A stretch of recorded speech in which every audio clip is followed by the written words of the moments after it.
So our next point is functions of family. First point, economic well-being. Family is the support system of providing economic security. Generally, husband is economic provider and wife is a homemaker and children are rare. Uh, rare. But today, the scenario has drastically changed. Nowadays, it is very common for married women having children to work in the firm and in family. In most of the cases, both husband and wife are working in to ensure economic well-being of the standards expected from them based upon their status.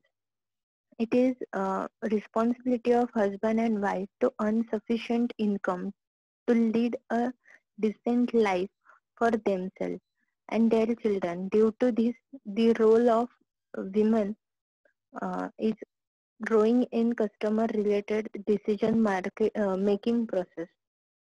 आता economic wellbeing मध्ये फॅमिलीचं जर function बघितलं तर generally म्हणजे आधी consider करू शकतो काही वर्ष आधी की हजबंड वाईफ मध्ये हजबंड जो आहे तर तो काय करायचा तर तो कमवून आणायचा आणि वाईफ जी आहे ती होम मेकर होती. आता जसं स्टँडर्ड ऑफ लिव्हिंग वाढतंय किंवा महागाई वाढतीये, नीड्स वाढतायत तर त्याच्यानुसार वाईफ जी आहे तर ती सुद्धा काय करते तर ती सुद्धा घर आणि जॉब दोन्ही सांभाळते. तर त्याच्यामुळे ते त्यांच्या इकॉनॉमिक स्टॅबिलिटीसाठी किंवा सफिशियंट इन्कम साठी प्रयत्न करत असतात की जेणेकरून जास्तीत जास्त पैसे त्यांना मिळवता यायला पाहिजेत. नेक्स्ट आहे emotional support. The base of any marriage is the emotional support in the form of love, affection, intimacy. The family provides moral support and encouragement as well as it provides guidance to its members in coping with decision making pertaining to personal and financial social problems. The support of family is everlasting. In India, uh, the parents' emotional support continues even after marriage of their daughter. For example, the greeting card companies make cards for all the occasions and through it they express different emotions which in turn builds the emotional bond. Emotional support मध्ये family मध्ये आता एखादा problem असेल किंवा stress असेल, tension असेल तर family मध्ये शेअर केलं जातं. इमोशनल सपोर्ट असतो. एखादा मोठा डिसिजन घेतल्यानंतर किंवा करिअर डिसिजन आहे तर त्या रिलेटेड डिसिजन असतील, बिझनेस रिलेटेड आहेत किंवा बाकीचे डिसिजन्स जे आहेत तर त्याच्यासाठी फॅमिलीचा सपोर्ट जो आहे तर तो खूप जास्त इम्पॉर्टंट आहे. त्याच्यात त्यांनी फोकस केलंय तर ते आहे हजबंड वाईफचं रिलेशन आणि त्याच्यानंतर पॅरेंट्सचा सपोर्ट. नेक्स्ट आहे suitable lifestyle of the family. One of the important functions of family with reference to consumer behavior is the formation of suitable lifestyle for the family. The parents have to give good values, upbringing, share their experience, and monitor their children's education, career, school, homework, television viewing, going for outing, learning computer skills, reading newspapers, magazines, going for movie, visiting friends, relatives, or dating.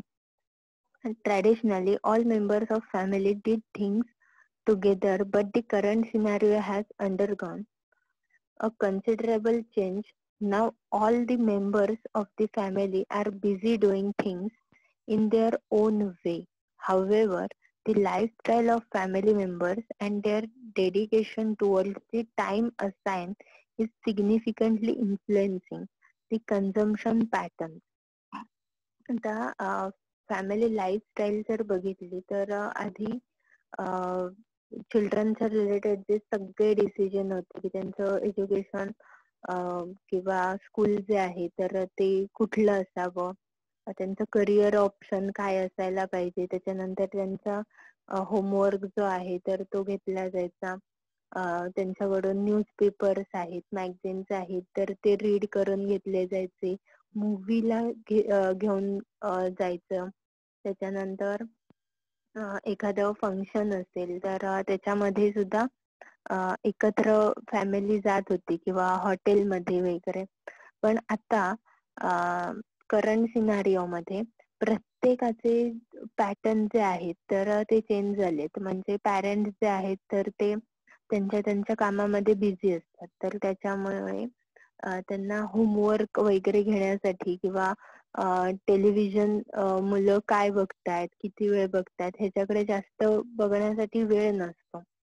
तर त्याच्यानंतर बाकीच्या activities आहेत की newspaper reading आहे किंवा magazines आहेत किंवा movies साठी म्हणा, तर ह्याच्यासाठी सुद्धा त्यांच्याकडे दरवेळी वेळ असेलच असं नाहीये. तर ह्या गोष्टी ज्या आहेत तर कमी कमी होत जातात. मग त्याच्यामुळे लहान मुलं जरी असली तरी त्यांचे फंक्शन्स आहेत, त्यांच्या रिक्वायरमेंट ज्या आहेत तर त्या वेगळ्या व्हायला लागल्यात.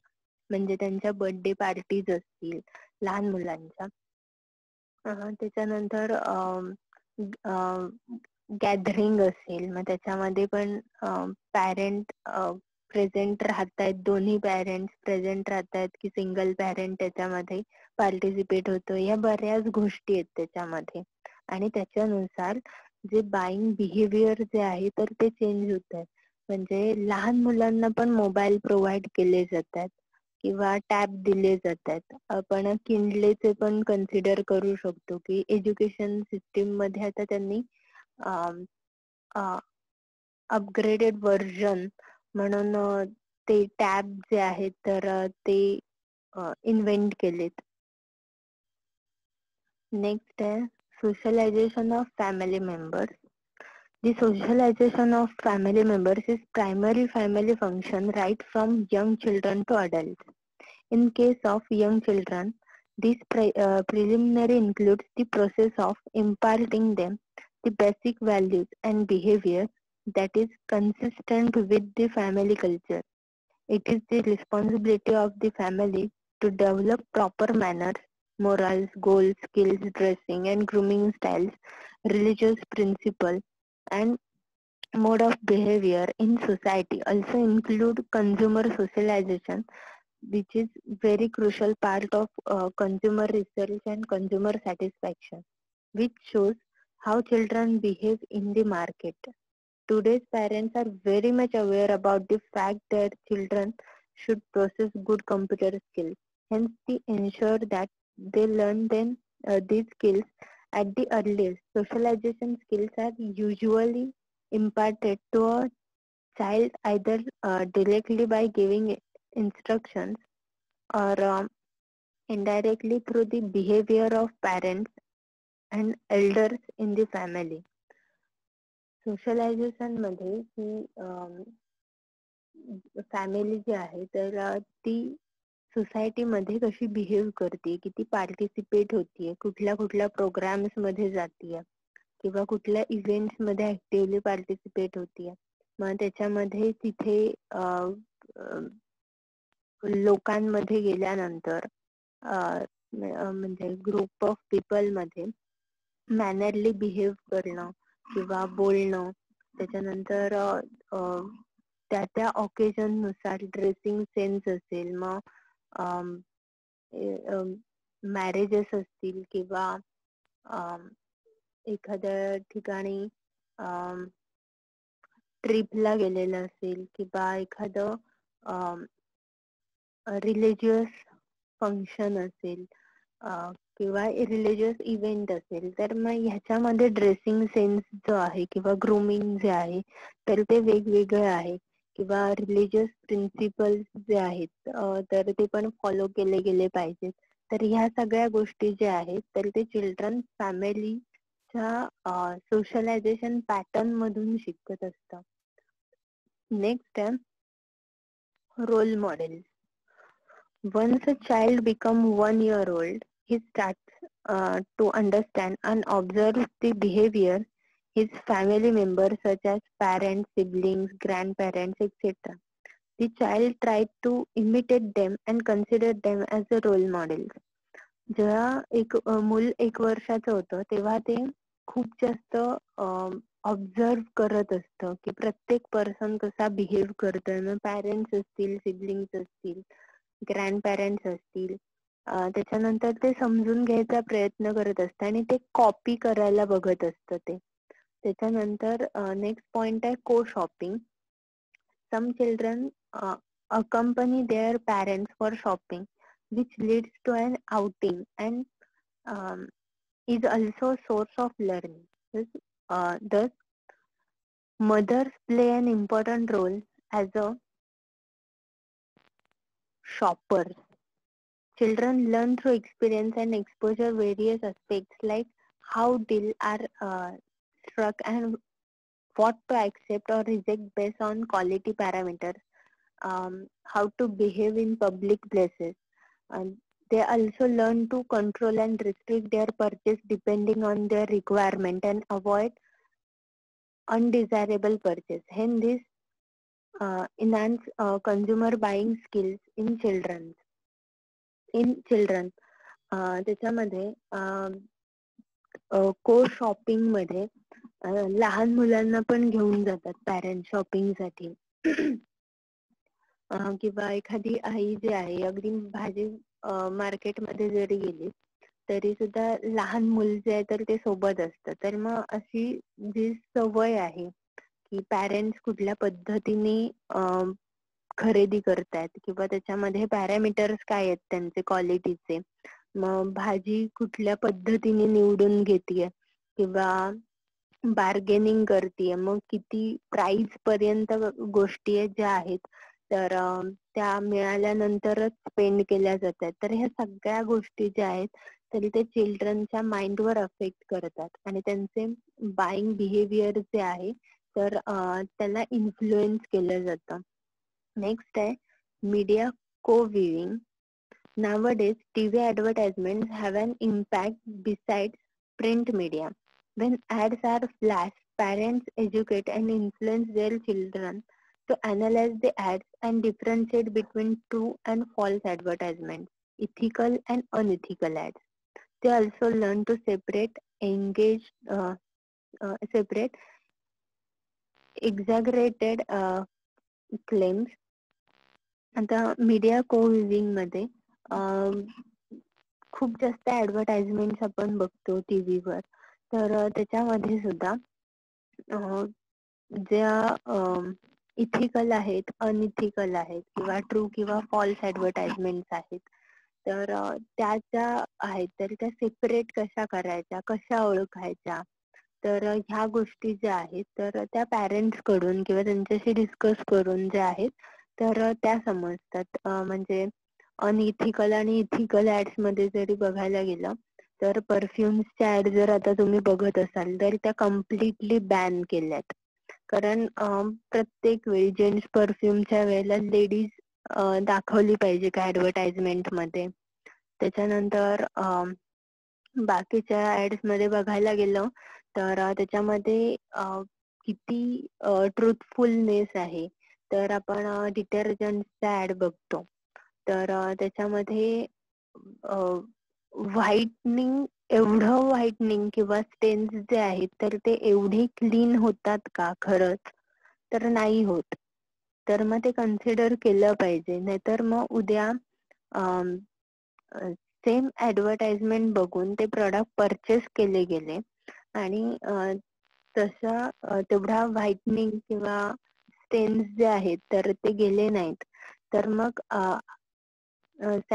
हे कस्टमर सॅटिस्फॅक्शन जे आहे तर ते फुलफिल होणार नाही आणि त्या प्रॉडक्ट बद्दलचं परसेप्शन कम्प्लिटली निगेटिव्ह होईल.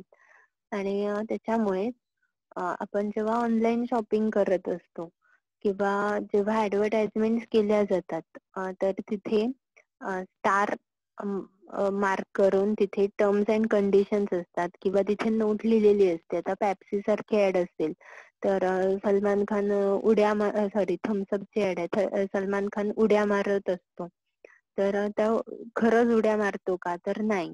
मग त्याच्यामध्ये व्हिज्युअल इफेक्ट पण असतात. तर मग ती ऍड लागल्यानंतर तिथे कॉर्नर मध्ये ती नोट येते की ह्याला व्हिज्युअल इफेक्ट आहेत किंवा एक्सपर्टच्या हेल्पनी हे शॉर्ट्स जे आहेत तर ते शूट केलेले आहेत.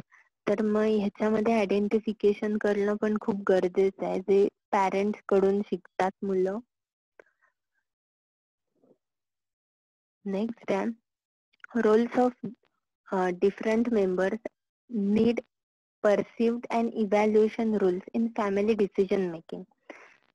The family is primary shopper and the foremost decision maker in case of purchase of varied products for consumption. They are FMCG or consumer durable. In family, all members together take a joint decision while making a purchase decision. आता family जो आहे तर तो primary shopper आहे किंवा first person किंवा immediate influencer आहेत की ते काय पद्धतीने, म्हणजे FMCG प्रोडक्ट पासून त्याची सुरुवात होते आणि बाकीचे प्रोडक्ट जे आहेत की कुठले कंपनीचे आहेत, कुठल्या क्वालिटीचे आहेत, कोणत्या प्राइसला आहेत, ते परचेस केले जातात. तर त्याच्यामध्ये आता फॅमिली कसा रोल प्ले करते, एकतर ह्याच्यामध्ये एकत्र डिसिजन जो घेतला जातो. आता त्याच्यामध्ये मोठे प्रोडक्ट जे आहेत, म्हणजे फ्रीज असेल, टीव्ही असेल, कार असेल किंवा एखादा फ्लॅट परचेस करायचा असेल, तर त्याच्यामध्ये फॅमिली मेंबर्सचा रोल कसा प्ले होतो. तर पहिला information gather. The family member who initiates the idea for purchasing a product or service or collects the relevant information relating to the product. जेव्हा घरामध्ये डिस्कशन होतं की कार परचेस केली पाहिजे, तर जो पर्सन ही आयडिया सांगतो किंवा ही गोष्ट बोलण्यासाठी इनिशिएटिव्ह घेतो, तर त्यांनी थोडीफार इन्फॉर्मेशन कलेक्ट केलेली असते की ह्या कंपनीच्या गाड्या चांगल्या आहेत किंवा ह्याच्या प्राइजेस किंवा ह्याचा परफॉर्मन्स जो आहे ह्या प्रोडक्टचा तर तो चांगला आहे. आणि मग किंवा ही गोष्ट सांगितल्यानंतर घरातल्या प्रत्येक पर्सन जो आहे तर त्या प्रोडक्टच्या बद्दलची इन्फॉर्मेशन घ्यायला बघतो किंवा नवीन काय त्याच्यात अजून मिळतंय का तर ते बघतो. दुसरा आहे influencer. An individual who influences the alternatives, evaluate and establish the decision making standards according to which different brands are compared on the basis of cost, quality, durability. आता ह्याच्यामध्ये नंबर ऑफ प्रोडक्ट्स अवेलेबल असतात मार्केटमध्ये, तर मग त्याच्यात cost, quality, ड्युरॅबिलिटी असेल, म्हणजे warranty period असेल, त्याच्यानंतर वेट असू शकेल पुन्हा, तर ह्या सगळ्या गोष्टी ज्या आहेत तर त्या कम्पेअर केल्या जातात. नेक्स्ट आहे decision maker. The individual decides on the final purchase and at times joint decisions are likely to occur. He has finalized his budget and also decides on which brand to purchase. आता family मध्ये जर product कशाच्या related आहे त्याच्यावर depend करतं की decision making कोणाचं असेल. तर कारच्या रिलेटेड असेल तर फादर जे आहेत तर त्यांचा डिसिजन असतो फायनल की कुठली कार घ्यायची आहे, जे ऑप्शन्स किंवा जे ब्रँड सुचवले गेले त्याच्यावरून आणि त्यांच्या इकॉनॉमिक किंवा फायनान्शियल बजेट वरून ते हा डिसिजन घेतात. तेच जर फ्रीज किंवा वॉशिंग मशीन सारखा जर डिसिजन घ्यायचा असेल तर तो मदर डिसिजन घेते की कुठल्या टाईपचं मशीन किंवा फ्रीज कोणता घ्यायचा आहे. त्याच्यानंतर आहे purchaser. The family member who actually purchases the product is called the purchases. He can be one member or group of members or all members. ह्याच्यामध्ये पण जो ऍक्च्युअली परचेस करतो तर तो त्याला परचेसर कन्सिडर केलं जातं. आता त्याचं युटिलायझेशन जे आहे तर फ्रीज जो आहे तर तो घरातले सगळेच मेंबर यूज करणार आहेत. ठीक आहे. किंवा कार जे आहे मग ते ग्रुप ऑफ मेंबर आपण कन्सिडर करू शकतो की कार ड्राईव्ह कोण करणार आहे. नंतर आहे user. The user is a person who uses the product, analyses, evaluates it. For multiple product there are many users. आता युजर मध्ये सुद्धा आता जसं एक्झाम्पल सांगितलं की फ्रीज जो आहे तर तो घरातले सगळेच लोक यूज करणार आहेत.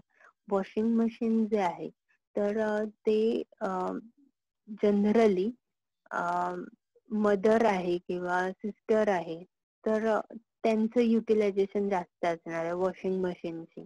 कारचं आहे तर फादर असतील किंवा सन असेल तर ते जास्त यूज करणार आहेत. नेक्स्ट आहे maintenance. Electronic products like car, refrigerators, computers, bikes, TV, etc. requires maintenance. The individual who uh, services or repairs such products provides continuous satisfaction to the consumer. आता इलेक्ट्रॉनिक गॅजेट्स आहेत, fridge आहे, car आहे, sorry fridge आहे, computer आहे, TV आहे किंवा automobile मध्ये car आहे, बाईक्स आहेत. तर मार्केटर्स किंवा सर्व्हिस प्रोव्हायडर जो आहे तर त्यांनी आफ्टर सेल सर्व्हिस मध्ये त्यांचा जो मेंटेनन्स आहे तर ती सर्व्हिस सुद्धा प्रोव्हाइड केली गेली पाहिजे. त्याच्यानंतर आहे disposers. When product has exhausted and has become obsolete, it has to be disposed due to availability of superior or branded and modern products. The old and junk products become unusable. The family member who carries out the disposal or discontinuation of product may provide feedback whether he is satisfied or not, or he would prefer to purchase the same product or brand again. Disposers मध्ये product जे आहे तर ते वापरून खराब झालं असेल किंवा त्या प्रोडक्ट पेक्षा चांगले प्रोडक्ट मार्केटमध्ये जर अवेलेबल असतील तर ते प्रोडक्ट परचेस करण्यासाठी डिसिजन घेतला जातो. अर्थात परत ती प्रोसेस येते. पण एक्झिस्टिंग किंवा ओल्ड प्रोडक्ट जे आहे तर त्याचं डिस्पोजल किंवा डिस्कंटिन्युएशन जे आहे तर ते कसं करायचं किंवा काय करायचं, म्हणजे एकतर भंगारात द्यायचं की ते अजून दुसऱ्या कामासाठी ते प्रोडक्ट जे आहे तर ते यूज करायचं किंवा सेकंड हँड सेल आउट करायचं, तर हा डिसिजन आहे. त्याच्यानंतर ज्या प्रोडक्ट बद्दल म्हणजे आता समजा फ्रीज असेल तर गोदरेजचा फ्रीज होता आधी, आता नवीन परचेस करायचा आहे तर त्या पर्टिक्युलर ब्रँड बद्दल जर कंझ्युमर सॅटिस्फाईड असेल तर तो पुन्हा गोदरेजचाच फ्रीज परचेस करेल. ठीक आहे. जर त्याची तो कंझ्युमर डिससॅटिस्फाय असेल तर तो काय करणार आहे, ब्रँड स्विच करणार आहे. ठीक आहे.